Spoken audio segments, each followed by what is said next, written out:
نشانیوں میں سے ایک نشانی یاجوج اور ماجوج کا عروج ہے۔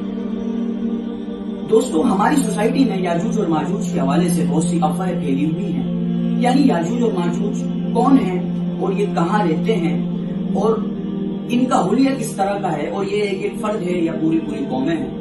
دوستو یاجوج اور ماجوج کے بارے میں جاننے سے پہلے ہمیں حضرت ذوالقرنین کے بارے میں جاننا ہوگا۔ حضرت ذوالقرنین یہ ایک نیک دل شخص تھے، جبکہ بہت سے لوگوں کا ماننا ہے کہ یہ نبی تھے، حقیقت اس سے خالی ہے۔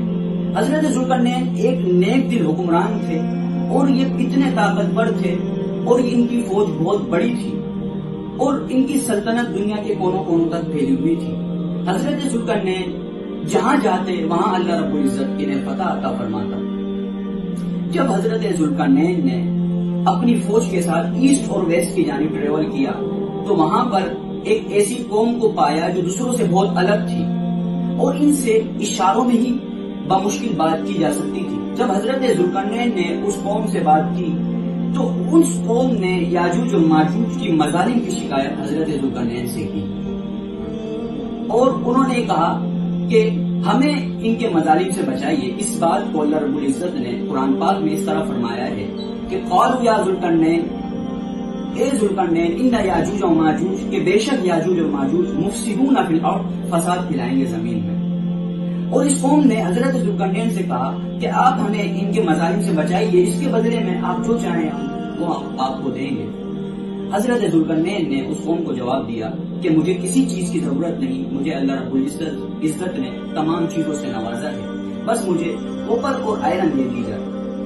پھر حضرت ذوالقرنین نے کوپر اور آئرن کی مدد سے ایک اتنی مضبوط اور اتنی بڑی دیوار قائم کر دی کہ جس کو عبور کرنا ناممکن تھا۔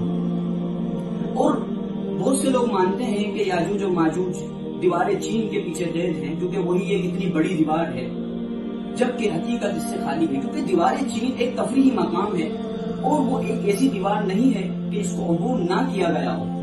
جبکہ مورخین نے اس بات کو لکھا ہے کہ جب حضرت ذوالقرنین نے اپنی فوج کے ساتھ سفر کیا تو وہ آذربائیجان اور آرمینیا کے درمیان کا علاقہ تھا، جبکہ حقیقت اللہ رب العزت جاننے والا ہے۔ اور یاجوج اور ماجوج یہ ایک فرد نہیں بلکہ بہت بڑی قومیں ہیں اور ان کے قبیلے بہت بڑے ہیں۔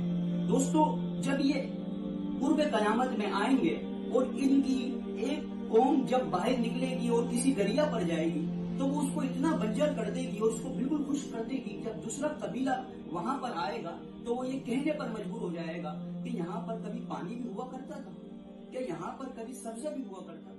اللہ رب العزت ہمیں ان کے فتنے سے